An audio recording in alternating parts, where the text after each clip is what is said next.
Hi every one ಸುಮ್ಮನಿಗೆ ಎಲ್ಲರೂ ನನ್ನ videos ಎಲ್ಲ ವಾಚ್ ಮಾಡ್ತಾ ಇದ್ದೀರಾ ಅಂದ್ಕೊತಾ ಇದ್ದೀನಿ. ಇದೇ ಥರ ಲೈಕ್ ಮಾಡಿ ಸಬ್ಸ್ಕ್ರೈಬ್ ಮಾಡಿ ಸಪೋರ್ಟ್ ಮಾಡ್ತಾಯಿರಿ. ಇವತ್ತು ಬೆಳಗ್ಗೆ ಎದ್ದೆ, ಆ್ಯಸ್ ಯೂಶ್ವಲ್ ಲೇಡೀಸ್ ಪ್ರಾಬ್ಲಮ್ಮು.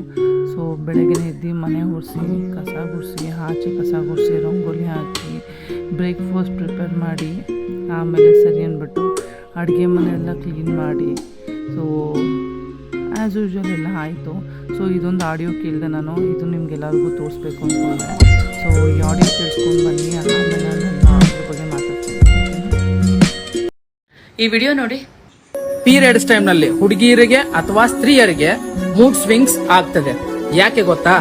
ಎಂತ ಟಾಪಿಕ್ ಬಗ್ಗೆ ಮಾತಾಡ್ತಾ ಇದ್ದೇನೆ ಅನ್ಕೊಂಡ್ರ? ಇದರ ಬಗ್ಗೆ ತಿಳಿದುಕೊಳ್ಳುವುದು ಪ್ರತಿಯೊಬ್ಬ ಪುರುಷನ ಕರ್ತವ್ಯ. ಯಾಕೆ ಅಂತ ಲಾಸ್ಟ್ ಅಲ್ಲಿ ಹೇಳ್ತೀನಿ. ಪೀರಿಯಡ್ಸ್ ಟೈಮ್ ನಲ್ಲಿ ಅವರಿಗೆ ಹಾರ್ಮೋನ್ಗಳು ಬಿದ್ದೋಗ್ತವೆ. ಅಂದ್ರೆ ಅವರಿಗೆ ಬಾಡಿಗೆ ಸಿಗಬೇಕಾದಂತ ಹಾರ್ಮೋನಲ್ ಸಪೋರ್ಟ್ ಅವರಿಗೆ ಸಿಗಲ್ಲ. ಅತಿಯಾದ ಸ್ರವಿಕೆಯ ಕಾರಣ ಅವರಿಗೆ ಅತಿಯಾದ ನೋವು ಉಂಟಾಗ್ತದೆ, ಸುಸ್ತಾಗ್ತದೆ, ಬಾಡಿ ವೀಕ್ ಅನಿಸಿದ ಹಾಗಾಗ್ತದೆ. ಆ ಟೈಮ್ ನಲ್ಲಿ ಅವರಿಗೆ ಸರಿಯಾಗಿ ನಿದ್ರೆ ಕೂಡ ಆಗಲ್ಲ, ಹೊಟ್ಟೆ ಉಪ್ಪಿದ ಹಾಗೆ ಫೀಲ್ ಆಗ್ತದೆ. ಈ ಎಲ್ಲಾ ಬೆಳವಣಿಗೆಯಿಂದಾಗಿ ಅವರು ಇರಿಟೇಷನ್ ಆಗಿ ಸಡನ್ ಆಗಿ ಕೋಪಗೊಳ್ತಾರೆ, ಅಳ್ತಾರೆ, ಡಿಪ್ರೆಷನ್ ಹೋಗ್ತಾರೆ, ಭಾವನೆಗಳ ಮೇಲಿನ ಹಿಡಿತವನ್ನ ಕಳೆದುಕೊಳ್ತಾರೆ. ಹೀಗೆ ಅವರು ಮೂಡ್ ಸ್ವಿಂಗ್ಸ್ ಅನ್ನ ಪೀರಿಯಡ್ಸ್ ಟೈಮ್ ನಲ್ಲಿ ಅನುಭವಿಸ್ತಾರೆ. ಪ್ರತಿಯೊಬ್ಬ ಪುರುಷನಾದವನು ತಿಂಗಳಲ್ಲಿ 3 ರಿಂದ 4 ದಿವಸ ಅವರುಗಳಿಗೆ ಚೆನ್ನಾಗಿ ಆರೈಕೆ ಮಾಡಿದ್ರೆ, ಅವರುಗಳಿಗೆ ಯಾವುದೇ ರೀತಿ ಕೆಲಸಕ್ಕೆ ಹಚ್ಚದೆ ಇರುವುದಾಗಿರ್ಬೋದು, ಮತ್ತೆ ಅವರಿಗೆ ರೆಸ್ಟ್ ಮಾಡಕ್ಕೆ ಅವಕಾಶ ಮಾಡಿಕೊಡೋದಾಗಿರ್ಬೋದು, ಈ 3 to 4 ಡೇಸ್ ಅವರನ್ನು ನೀವು ಪುಟ್ಟ ಮಗುವಿನ ರೀತಿ ನೋಡ್ಕೊಂಡ್ರೆ, ಉಳಿದ 27 ದಿವಸಗಳ ಕಾಲ ಅವರು ನಿಮ್ಮನ್ನ ರಾಜನ್ ತರ ನೋಡ್ಕೊಳ್ತಾರೆ. ಲಾಸ್ಟ್ ಅಲ್ಲಿ ಹೇಳ್ತಾನಲ್ಲ ಯಾಕೆ ಅಂತ. This is the weakness of ladies. ಅವ್ರನ್ನ 3 ದಿವಸ ನೀವು ಪುಟ್ಟ ಮಗುವಿನ ತರ ನೋಡ್ಕೊಳ್ಳಿ, ಅವ್ರು ನಿಮ್ಮನ್ನ 27 ದಿವಸಗಳ ಕಾಲ ರಾಜನ್ ತರ ನೋಡ್ಕೊಳ್ತಾರೆ. ಮೆಸೇಜ್ ಅರ್ಥ ಆಗಿದೆ, ತುಂಬ ಥ್ಯಾಂಕ್ ಯು ಸೋ ಮಚ್. ಈ ಮೆಸೇಜ್ ನಿಮ್ಮ ಮನೇಲಿರೋ ಗಂಡಸರಿಗೆ ಅಂದರೆ belongs to husband, brothers and son, ಫಾದರ್ಸ್ಗಳಿಗೆ ಎಲ್ಲರಿಗೂ ಈ ಮೆಸೇಜ್ನ ಕಳಿಸಿ. ಹೆಣ್ಮಕ್ಳು ಆಚೆಯಿಂದ ಬಂದಿರ್ತಾರೆ, ಅವ್ರಿಗೂ ರೆಸ್ಟ್ ಬೇಕು ಮೇನು. ಈಗಿನ ಜನ್ರೇಷನ್ ಅವ್ರಿಗೆ ಈ ಮೆಸೇಜು ತುಂಬ ಅನುಕೂಲ ಆಗ್ತಾ ಇದೆ. ಯಾಕಂದರೆ 3 to 4 days full bed rest ತೊಗೊತಾರೆ. ಬಟ್ 5 to 10 years ಬಿಫೋರೇ ಈ ಮೆಸೇಜ್ ಬಂದಿರೋದು ತುಂಬ ಚೆನ್ನಾಗಿರ್ತಿತ್ತು. ಯಾಕಂದರೆ ಎಲ್ಲರೂ ಸ್ವಲ್ಪ ಚೆನ್ನಾಗಿರೋದು ಅಂತ ಅಂದ್ಕೊಳ್ತೀನಿ. ನಾನು ಹೇಳೋದಿಷ್ಟೇ, ಆಚೆಯಿಂದ ಹೆಣ್ಮಕ್ಳು ಬಂದಿದ್ದಾರೆ ಅಂದ ತಕ್ಷಣ ಅವ್ರು ನಾವು ಮಿಷಿನ್ ಥರ ಟ್ರೀಟ್ ಮಾಡಬೇಡಿ. ಯಾಕಂತಂದರೆ ಅವಳು 24 ಗಂಟೆ ಕಷ್ಟಪಡ್ತಾನೆ ಇರ್ತಾಳೆ, ಅವಳಿಗೆ ರಜಾ ಅನ್ನೋದಿಲ್ಲ, ಸಂಬಳ ಅನ್ನೋದಿರಲ್ಲ. ಆಚೆ ಕರ್ಕೊಂಡೋಗಿ ಬಂದ್ರೂ ಅಷ್ಟೇ ಹೊರಟಿರ್ಗ ಅದೇ ರೂಟೀನ್ ಸ್ಟಾರ್ಟ್ ಮಾಡಲೇಬೇಕು. ಅವಳಿಗೂ ಮೈಂಡ್ ರಿಲ್ಯಾಕ್ಸ್ ಬೇಕಲ್ವಾ. ಇಷ್ಟೇ ನಾನು ಹೇಳೋಕ್ಕೆ ಇಷ್ಟಪಡ್ತೀನಿ. ನನ್ನ ದಿನ ಅಂತೂ ಇವತ್ತು ಈ ಥರ ಇತ್ತು. ನಾನು ಹೋಗಿ ತರಕಾರಿ ಎಲ್ಲ ತೊಗೊಂಡು ಬಂದೆ. ತುಂಬ ದಿವಸದಿಂದ ಅನ್ಕೋತಿದ್ದೆ ಚೂಡೋಸ್ ಮಾಡಬೇಕಂತ, ಮಾಡೋಣ ಬನ್ನಿ. 2 cup of water, 2 tablespoon of sugar, 1/2 tablespoon of salt.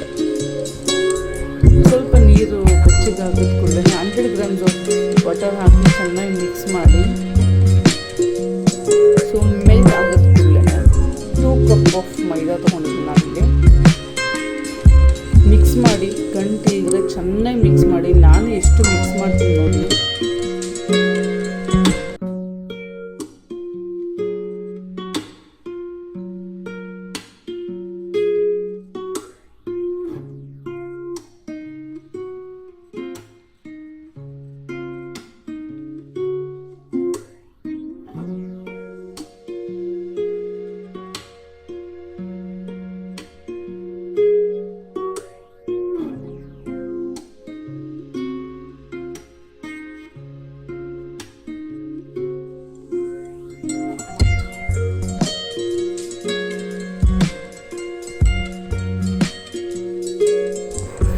ನಾನಿಲ್ಲಿ ಎಗ್ ಆ್ಯಡ್ ಮಾಡ್ತಾಯಿದ್ದೀನಿ, 2 egg.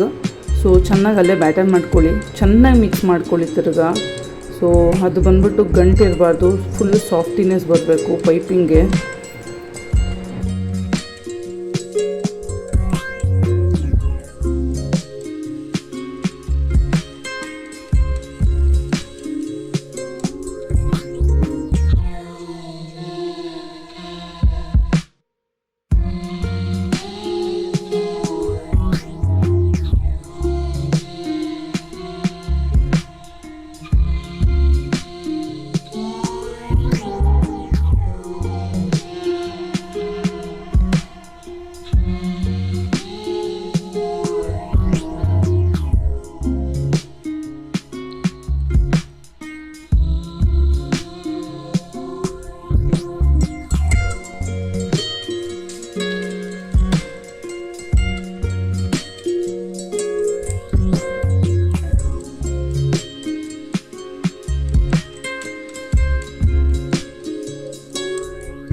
dark chocolate and brown sugar 1 tablespoon and butter. So ಎಲ್ಲ ಸೇರಿಕೊಂಡು ಮೆಲ್ಟ್ ಮಾಡಿ ಚೆನ್ನಾಗಿ ಮಿಕ್ಸ್ ಮಾಡ್ಕೊಳ್ಳಿ. ಹಾಗೆ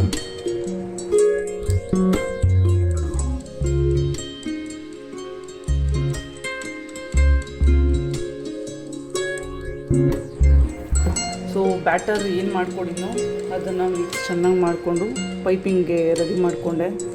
ಪೈಪಿಂಗ್ ಮಾಡ್ಕೊಬೇಕಾದ್ರೆ ಗೊತ್ತಾಯಿತು ಸ್ವಲ್ಪ ಡಿಫಿಕಲ್ಟ್ ಇದೆ ಅಂತ. ಅದು ಡಿಫಿಕಲ್ಟ್ ಸ್ವಲ್ಪ ಇದಲ್ಲ, ತುಂಬ ಡಿಫಿಕಲ್ಟ್. ಅದು ಒಂದು ಪೈಪಿಂಗ್ ಒಳಗಡೆ ಹಾಕೊಳ್ಳೋ ಮೆಥಡೇ ನನಗೆ ಗೊತ್ತಾಗ್ತಿಲ್ಲ. ಕಷ್ಟಪಟ್ಟು ಕೊನೆಗೂ ಒಂದು ಕೋನ್ ಟೈಪ್ ಮಾಡಿಕೊಂಡೆ. ನೋಡಿ ಹೇಗೆ ಮಾಡ್ಕೊತೀನಿ ಅಂತ.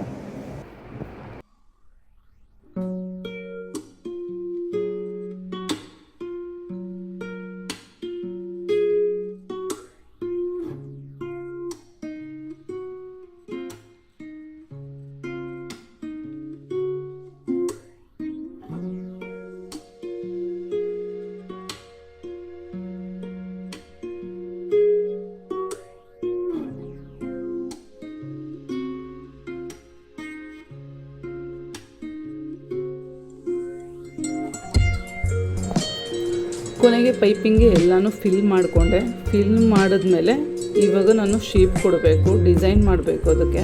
ಸೊ ಆ ಡಿಸೈನ್ ಮಾಡಬೇಕಾದ್ರೆ ಗೊತ್ತಾಯಿತು ನನಗೆ ನಾನು ತೊಗೊಂಡಿರೋ ಪೈಪಿಂಗು ಏನು ಡಿಸೈನ್ ಇದೆಯೋ ಅದನ್ನೇ ಸೈಜು ಚಿಕ್ಕದು ತೊಗೊಂಡ್ಬಿಟ್ಟಿದ್ದೀನಿ.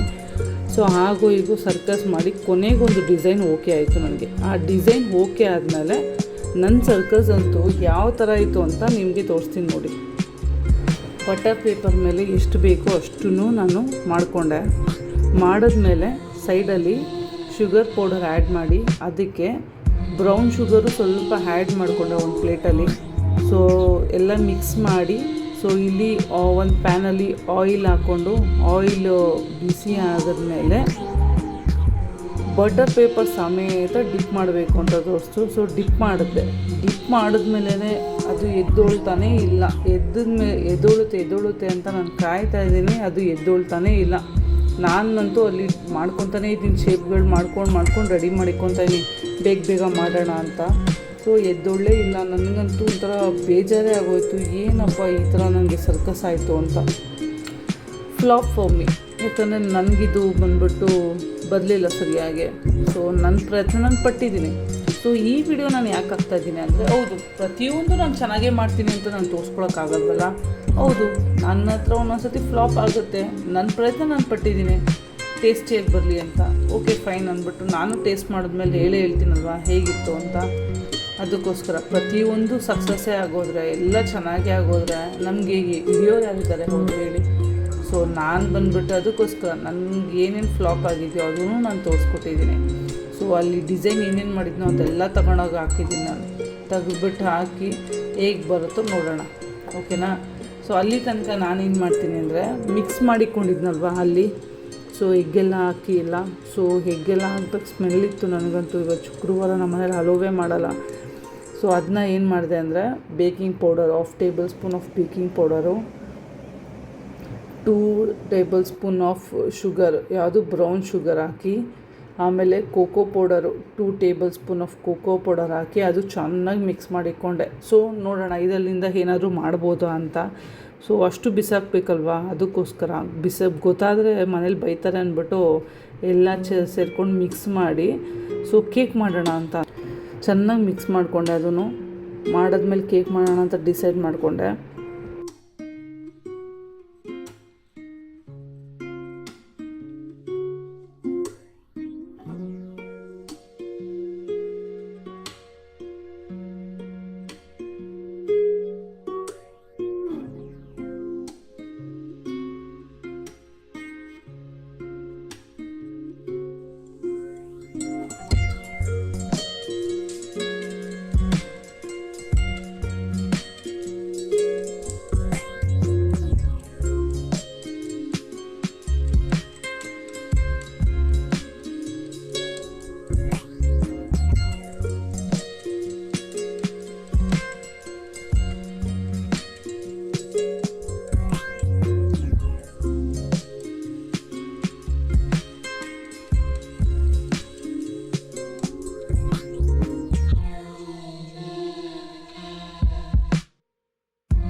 ಆ್ಯಕ್ಚುಲಿ ಕೇಕ್ ಮಾಡೋಣ ಅಂತ ಡಿಸೈಡ್ ಮಾಡಿ ಸೊ ಎಲ್ಲನೂ ಮೋಲ್ಡಿಂಗ್ ಮಾಡಿ ಮನೇಲಿ ಚಾಕ್ಲೇಟ್ಸ್ ಇತ್ತು ಬಿಡಿಲಲ್ಲಿ ಡಿಪ್ ಮಾಡಿ 15 ಮಿನಿಟ್ಸ್ ಅವನಲ್ಲಿ ಬಿಟ್ಟಾದಮೇಲೆ ಚೂರೋಸ್ ಕಂಪ್ಲೀಟ್ ಆಗಿತ್ತು.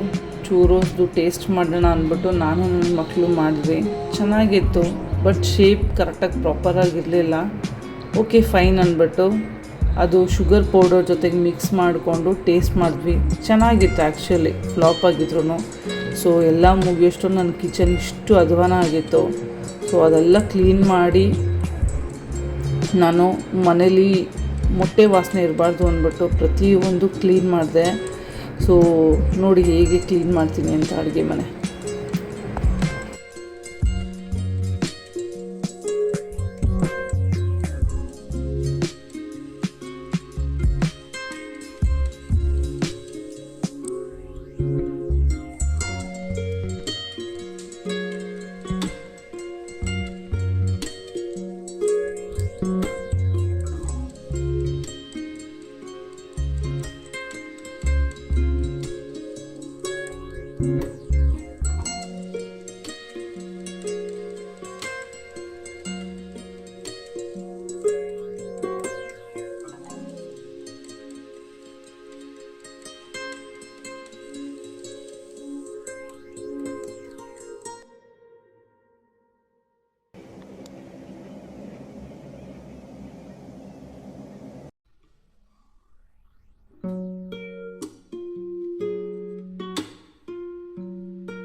ಸೊ ಆಯಿತು, ಅಡುಗೆ ಮನೆ ಎಲ್ಲ ಕ್ಲೀನ್ ಆಯಿತು. ನೋಡಿದ್ರೆ ಹೇಗೆ ಕ್ಲೀನ್ ಮಾಡಿದೆ ಅಂತ.